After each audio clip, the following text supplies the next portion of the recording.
नमस्कार मित्रों, desire point channel के इस नए वीडियो लेक्चर में मैं हूं अमित दुबे और आज के इस वीडियो लेक्चर में हम कक्षा 10 की NCERT मैथ की प्रश्नावली 4.2 का अध्ययन कर रहे हैं। पिछले वीडियो लेक्चर में हमने दूसरे प्रश्न तक अध्ययन कर लिया था और आज हमें तीसरे प्रश्न का अध्ययन करना है। तो चलिए ध्यान से पढ़ते हैं। प्रश्न कहता है, ऐसी दो संख्याएं ज्ञात कीजिए जिनका योग 27 हो और गुणनफल 182 हो। ये बहुत ज़्यादा आसान है, बस ध्यान से समझिएगा। तो हम सबसे पहले लिखेंगे कि माना पहली संख्या यक्स है, तो उसने कहा कि ऐसी दो संख्याएं ज्ञात कीजिए जिनका योग 27 हो। तो जब पहली संख्या यक्स है तब दूसरी संख्या क्या होगी? तब दूसरी संख्या बराबर, जाहिर सी बात है, 27 माइनस यक्स।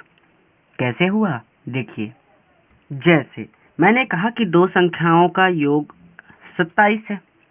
मैंने कहा कि दो संख्याओं का योग 27 है और हमने मान लिया कि पहली संख्या मान लीजिए कि 10 है। वहाँ पे हमने यक्स माना था ना, तो मैं कहता हूँ कि पहली संख्या यक्स है, 10 है। तो बताइए दूसरी संख्या क्या होगी? जब पहली संख्या 10 है तो दूसरी संख्या कैसे पता चलेगी?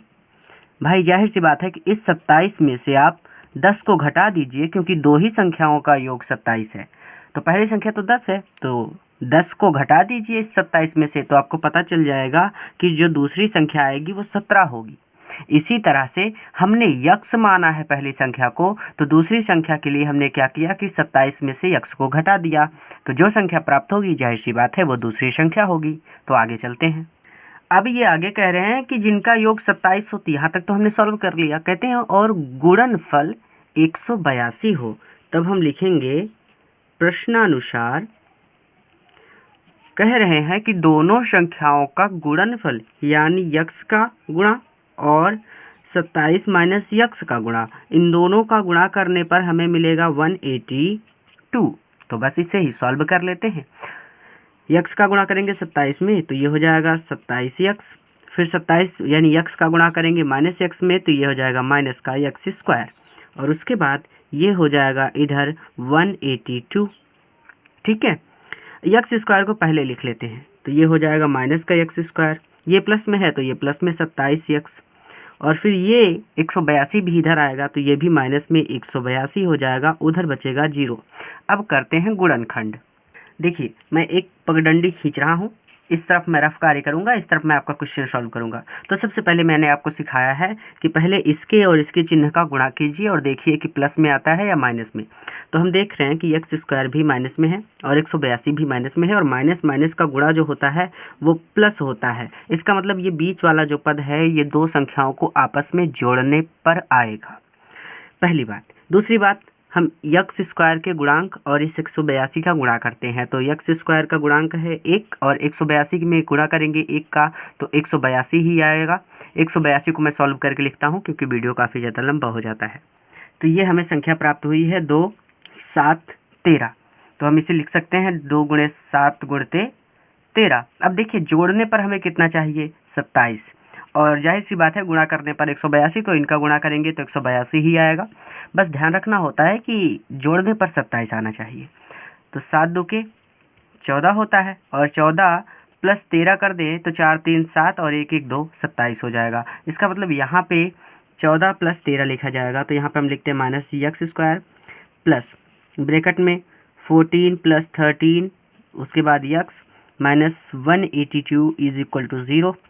ठीक है, अब देखिए ये माइनस का यक्स स्क्वायर प्लस 14 यक्स हो जाएगा प्लस 13 यक्स हो जाएगा, यक्स का दोनों में गुणा कर दिया, माइनस 182 इज इक्वल टू 0। अब ध्यान से समझिएगा, नहीं तो चिन्ह परिवर्तन करने में आपको डाउट आ जाएगा। देखिए, हम चाहते तो वहाँ पे भी सॉल्व कर सकते थे, लेकिन मैं यहाँ पे सॉल्व कर रहा हूँ। हम एक ब्रैकेट में ले लेते हैं माइनस का यक्स स्क्वायर प्लस 14 यक्स। ठीक है, अब जो चिन्ह इसमें है उसमें दूसरे ब्रैकेट में भी वही चिन्ह होना चाहिए। तो हम देख रहे हैं कि जो पहला पद है वो माइनस में है, लेकिन दूसरे ब्रैकेट में ये जो पहला पद है ये प्लस में है, तो हम माइनस कॉमन ले लेंगे बाहर। तो अब जो ब्रैकेट में होगा वो प्लस का माइनस हो जाएगा और माइनस का प्लस हो जाएगा, यानी 13 प्लस में था तो ये माइनस का हो जाएगा 13 यक्स, और ये माइनस में था तो ये हो जाएगा प्लस का 182 इज इक्वल टू 0। इस चीज़ को मैं यहाँ पे भी कर सकता था, लेकिन आपको डाउट हो जाता है इसलिए मैंने यहाँ पे सॉल्व नहीं किया, यहाँ पे सॉल्व कर रहा हूँ। अब देखिए यहाँ पे दोनों में यक्स है तो जाहिर सी बात है कि यक्स कॉमन आ जाएगा, अंदर बचेगा माइनस का यक्स और प्लस का 14। आंसर वही आएगा हर बार, चाहे आप जैसे भी सॉल्व करें, तो आपको डाउट नहीं लेना। उसके बाद माइनस यहाँ पे 13 कॉमन है तो यहाँ पे बचेगा माइनस का यक्स और यहाँ पे बचेगा प्लस का 14 इज इक्वल टू 0। अब दोनों ब्रैकेट में सेम चीज़ आई है तो एक बार माइनस का यक्स और प्लस का 14 लेंगे और एक बार यक्स माइनस 13 लेंगे और बराबर लिखेंगे 0। अब देखिए एक बार हम minus x plus 14 is equal to 0 करेंगे। भाई यक्स माइनस में है और 14 को उधर भेजेंगे तो वो भी माइनस का 14 हो जाएगा, दोनों तरफ माइनस है यानी यक्स का मान आएगा 14। जब दोनों तरफ माइनस था तो माइनस से माइनस कट गया, ठीक है। तो यक्स का एक मान आया है 14 और दूसरा है यक्स माइनस 13 बराबर जब 0 करेंगे तो हमें यक्स बराबर मिलेगा 13, यानी यक्स के दो मान आए हैं। तो इसका क्या मतलब हुआ, ध्यान से समझिएगा। इसका मतलब है कि जब पहली संख्या यानी यक्स 14 होगी तो हम 27 माइनस 14 करेंगे तो हमें मिलेगा 13, यानी जब पहली संख्या 14 होगी तो दूसरी संख्या 13 होगी। लेकिन एक और मान आया है यक्स का तो हम उसे भी निकालेंगे, यानी 27 माइनस 13, तब हमें मिलेगा 14। और जब पहली संख्या 13 होगी तो दूसरी संख्या 14 होगी, ठीक है। बात को ध्यान से समझिए, जब पहली संख्या 14 होगी तो दूसरी संख्या 13 होगी और जब पहली संख्या 13 होगी तो दूसरी संख्या 14 होगी, ठीक है। तो इस बात को लिख देते हैं। तो इस बात को आपको लिख लेना है कि जब पहली संख्या 13 होगी तब दूसरी संख्या 14 होगी और जब, ये नीचे लिखा है कि जब पहली संख्या 14 होगी तब दूसरी संख्या 13 होगी। आगे चलते हैं अगले प्रश्न पर। प्रश्न कहता है कि दो क्रमागत धनात्मक पूर्णांक ज्ञात कीजिए जिनके वर्गों का योग 365 है। तो क्रमागत धनात्मक पूर्णांक मैंने आपको बताया है कि एक आप यक्स मान लीजिए तो दूसरा यक्स प्लस 1 हो जाएगा, तीसरा पूछेगा तो यक्स प्लस 2 हो जाएगा, इस तरह से।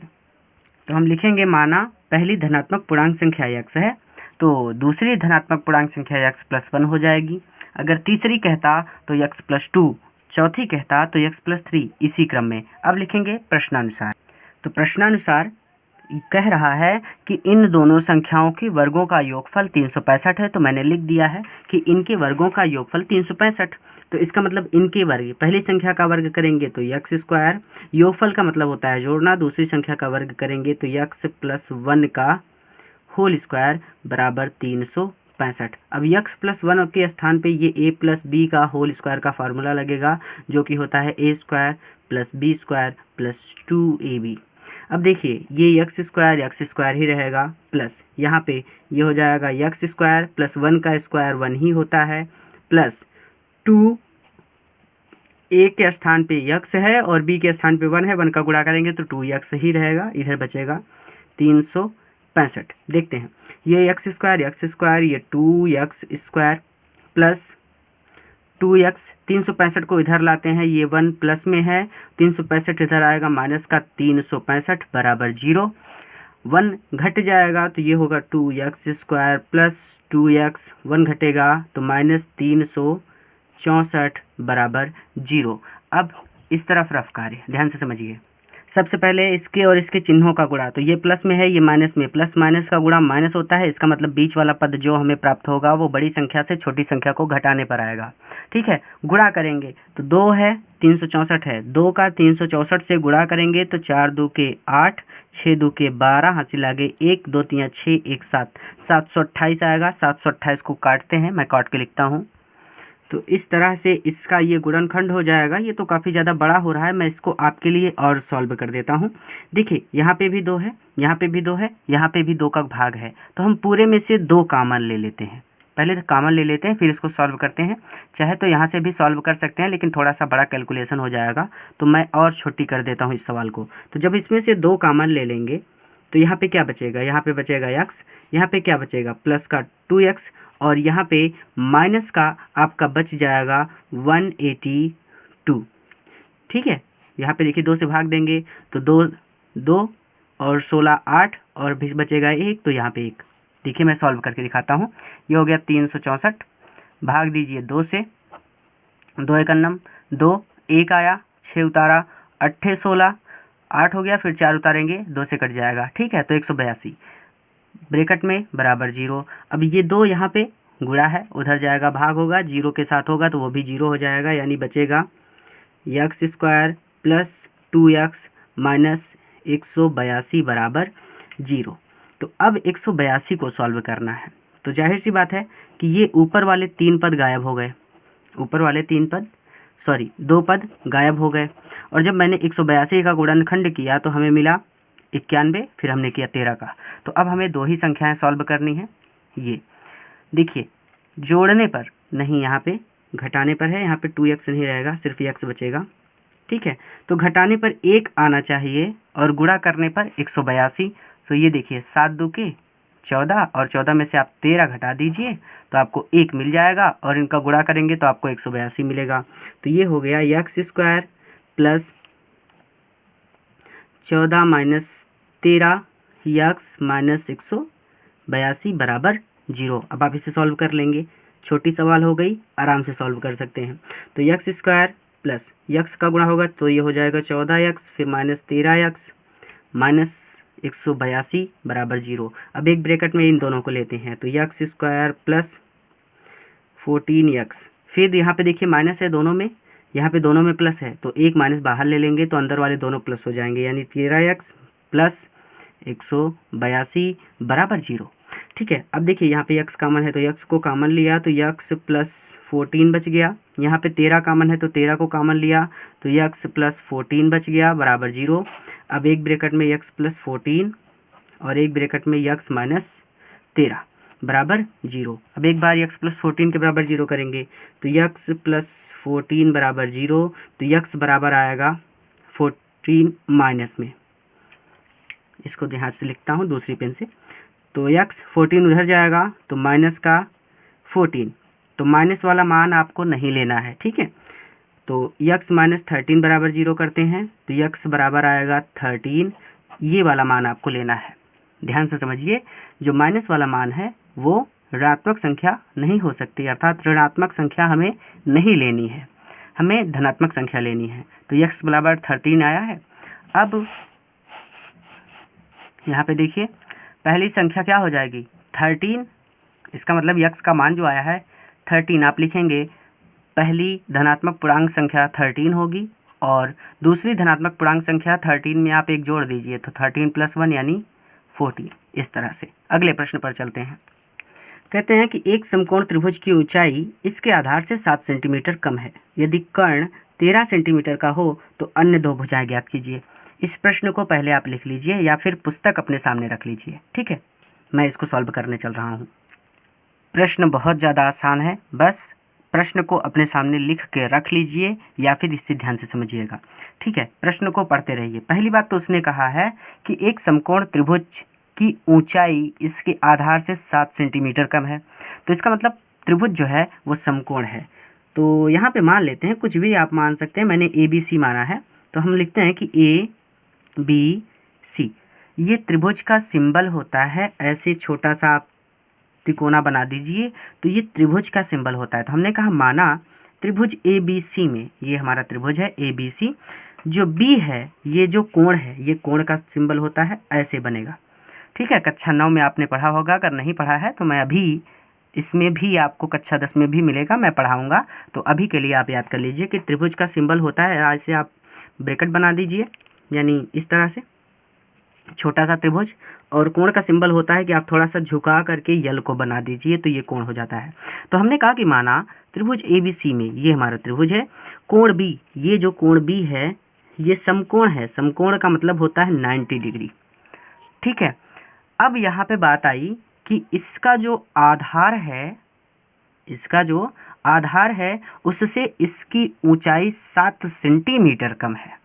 तो हम मान लिया है हमने कि आधार x सेंटीमीटर है, ये हमने माना है। तो आधार वो होता है जिस पर पूरी इमारत खड़ी होती है, तो यानी ये x सेंटीमीटर है, ठीक है। आधार कितना है x सेंटीमीटर, और जो ऊंचाई है इसकी आधार से 7 कम है, तो आधार है यक्स, कितना कम है 7, तो उसमें से हम 7 घटा देंगे तो यक्स माइनस 7 हो जाएगा। और इसका जो कर्ण है यानी समकोण त्रिभुज के सामने वाली भुजा, इसने कहा है कि यदि कर्ण 13 सेंटीमीटर हो, अर्थात समकोण त्रिभुज के सामने वाली भुजा 13 सेंटीमीटर है, तो त्रिभुज की अन्य दो भुजाएं ज्ञात कीजिए। फिर से समझिए, पहली बात, एक समकोण त्रिभुज है जहाँ पे कोण भी 90 डिग्री का है। इस प्रश्न में ही कहा गया है कि समकोण त्रिभुज के सामने वाली भुजा अर्थात कर्ण 13 सेंटीमीटर की है, ठीक है। और जो आधार है, इस त्रिभुज की ऊंचाई आधार से 7 कम है, तो हमने आधार को यक्स मान लिया है और यक्स में से 7 को घटा दिया है, ऊंचाई पता चल गई है, ठीक है। अब यहाँ पे एक सूत्र लगाएंगे जिससे हम जानते हैं, आपने बहुत ज़्यादा सॉल्व किया होगा कक्षा 9 में, पाइथागोरस प्रमेय। पाइथागोरस प्रमेय होती है कि कर्ण का स्क्वायर बराबर लंब का स्क्वायर प्लस आधार का स्क्वायर। अब कर्ण क्या है, कर्ण है 13, तो ये हो जाएगा 13 का स्क्वायर इज इक्वल टू लंब, लंब होती है यानी ये लंबी लंबी भुजा जो है, इसी को ऊंचाई भी कहते हैं, लंब भी कहते हैं, ठीक है। तो लंब है हमारा यक्स माइनस 7 का स्क्वायर प्लस आधार यक्स है, तो ये हो जाएगा यक्स का स्क्वायर। तो इतना समझ में आया। अब तो 13 का वर्ग करेंगे तो ये हमें 169 मिलेगा। फिर यहाँ पे a माइनस बी का होल स्क्वायर का फार्मूला लगेगा। a माइनस बी का होल स्क्वायर का फार्मूला होता है a square minus b square plus b square और माइनस 2ab, ठीक है, ये फार्मूला होता है। अब ध्यान से समझिए, यही फार्मूला लगाएंगे तो a के स्थान पे x है तो ये हो जाएगा यक्स स्क्वायर, b के स्थान पे 7 है, 7 का स्क्वायर करेंगे 7 सता 49 हो जाएगा, माइनस 2 गुणते a के स्थान पे यक्स है तो यक्स, b के स्थान पे 7 है तो 7 और प्लस यक्स स्क्वायर ये वाला। अब देखिए 169 इज इक्वल टू, ये हो गया यक्स स्क्वायर प्लस 49 माइनस 2 सत्ते 14 यक्स और प्लस का यक्स स्क्वायर। अब ध्यान से समझिएगा इस प्रश्न को, ये 169 था, इधर यक्स स्क्वायर ये 2 यक्स स्क्वायर हो गया, माइनस ये हो गया 14 यक्स और ये है प्लस का 49। अब इसे थोड़ा पलट के लिखते हैं, ठीक है, यानी इसको इस तरफ ले लेते हैं और इसको इस तरफ लिख देते हैं, तो ये हो जाएगा 2 x square minus 14 x plus 49 is equal to 169। अब 169 को इधर लाते हैं तो ये हो जाएगा 2 x square minus 14 x plus 49 और माइनस का 169 इज इक्वल टू 0। घटाते हैं तो ये 2 एक्स स्क्वायर था और ये माइनस का 14 एक्स है, 49 घटेगा 169 से तो 990 हो जाएगा, 6 में से 4 जाएगा 2 और 1 बच जाएगा माइनस लगा के, यानी इस तरह से हमें मिलेगा माइनस 120 और इधर 0। फिर से एक काम करते हैं, सभी में 2 दिख रहा है तो 2 कॉमन ले लेते हैं, 2 कॉमन लेंगे तो यहाँ पे बचेगा यक्स स्क्वायर, यहाँ पे 7 2 के 14 यानी 7 यक्स और 6 2 के 12 यानी 60 बच जाएगा बराबर 0। अब इस 2 को उधर भेज देंगे तो ये वाला 2 तो 0 हो गया, हमारे पास बचा क्या, x square minus 7 x minus 16 is equal to 0।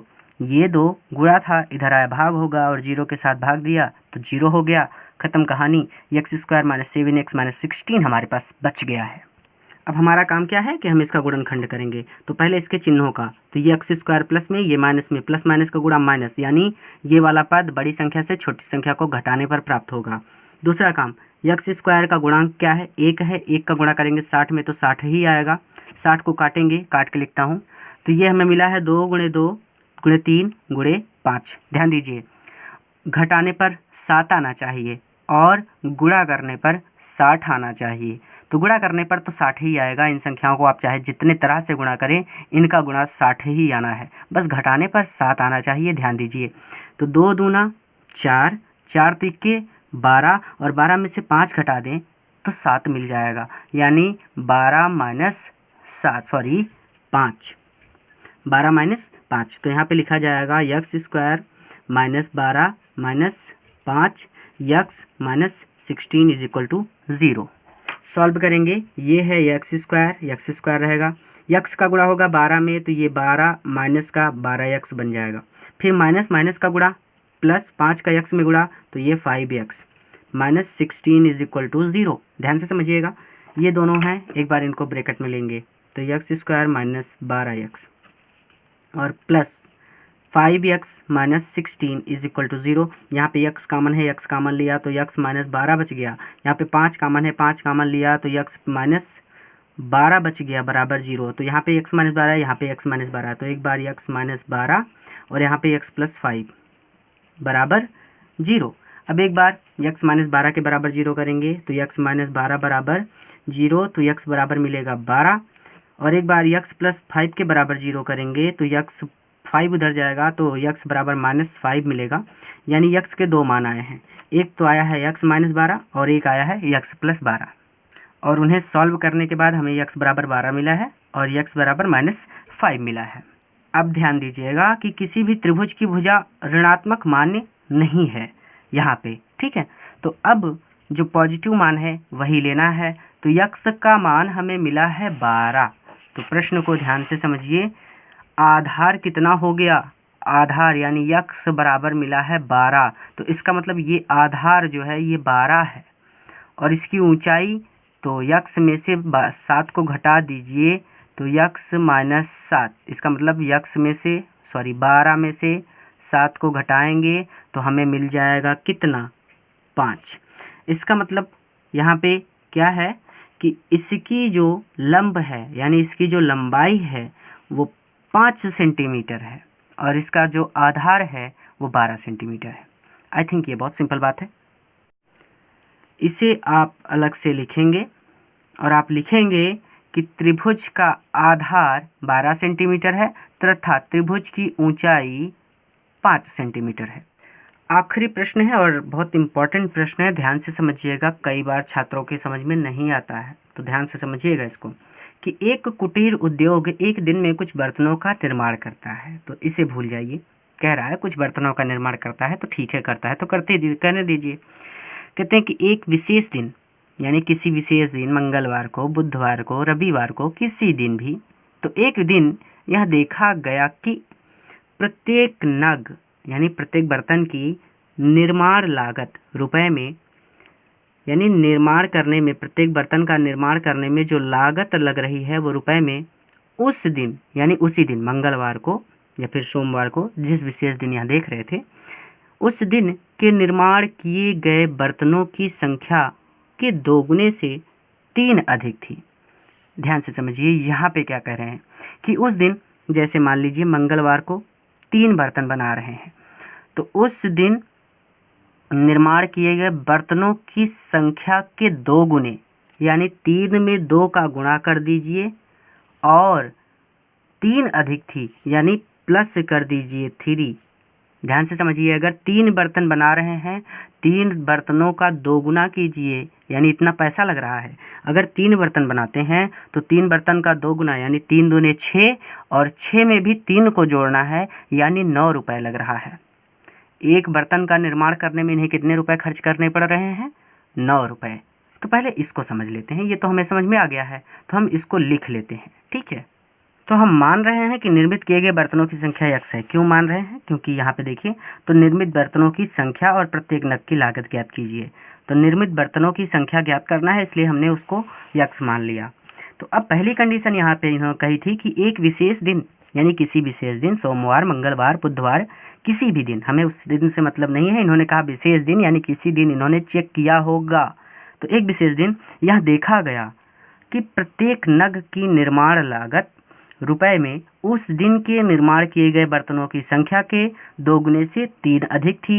इसका मतलब यहाँ पे है कि हम लिखेंगे, क्या कह रहे हैं कि एक बर्तन की लागत कितनी लग रही, मैंने आपको अभी भी समझाया ना कि एक बर्तन बनाने में 3 गुणे 3 2 गुना है, तो 3 गुणित 2 +3 अर्थात 3 बर्तन बना रहे हैं तो कितने पैसे लगाने पड़ रहे हैं, तो 3 बर्तन बनाने का 2 गुना कीजिए और उसमें 3 जोड़ दीजिए, यानी 1 बर्तन बनाने में इन्हें 9 रुपये लगाने पड़ रहे हैं।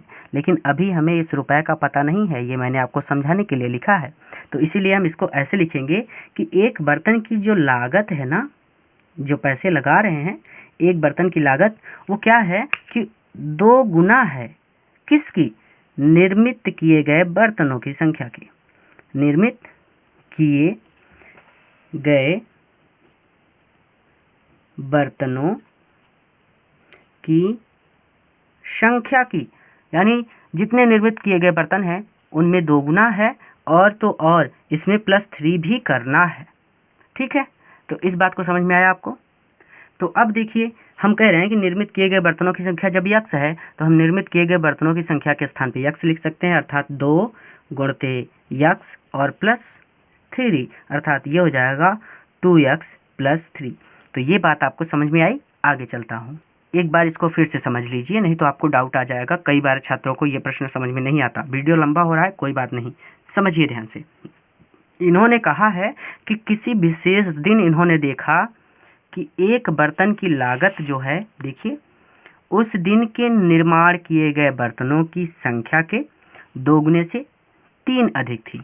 मैं कहता हूँ कि अगर इन्होंने एक दिन में 3 बर्तन बनाए तो जो इन्हें पैसे लगाने पड़ेंगे उस 3 बर्तन का 2 गुना करना पड़ेगा और उसमें 3 रुपये जोड़ने पड़ेंगे।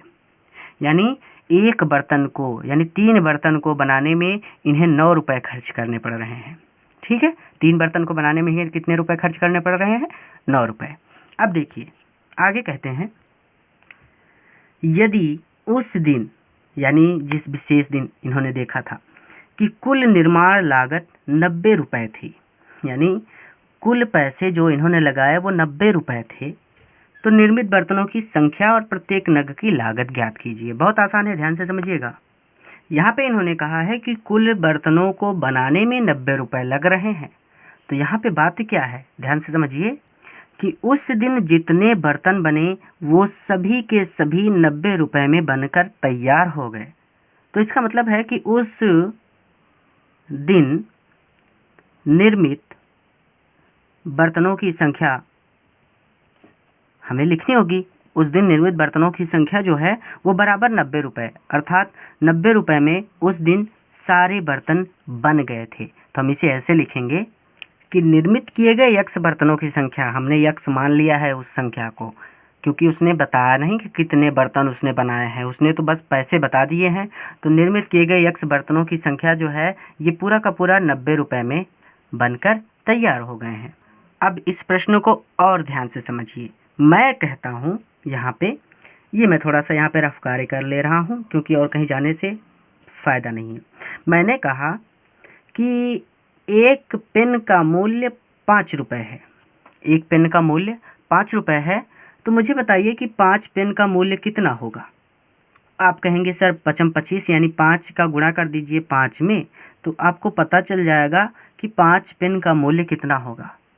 ठीक है, तो यहाँ पे मैं कहता हूँ कि अगर एक बर्तन की लागत 2x + 3 रुपये है, एक बर्तन बनाने में 2x + 3 रुपये लग रहे हैं, तो यक्स बर्तन बनाने में कितने रुपए लगेंगे। समझिएगा ध्यान से कि एक बर्तन बनाने में एक बर्तन की लागत 2x + 3 है, तो यक्स बर्तनों की लागत कितनी होगी। आप कहेंगे सर जैसे आपने पेन का मूल्य निकाला था कि एक पेन की लागत 5 रुपये थी, तो 5 पेन की लागत 5 × 5 कर दिया तो 25 आ गया। उसी तरह से अगर एक बर्तन की लागत 2x + 3 है तो इसी में यक्स का गुणा कर दीजिए तो आपको पता चल जाएगा। तो इसका मतलब यहाँ पे हम लिख सकते हैं कि यक्स गुणते 2x + 3 और बराबर कितना, 90। आपका समीकरण बन गया। समझ में आई बात। अब गुणा कर दीजिए तो ये हो जाएगा 2x² और यहाँ पे +3x और 90 को इधर लाएंगे तो -90 = 0।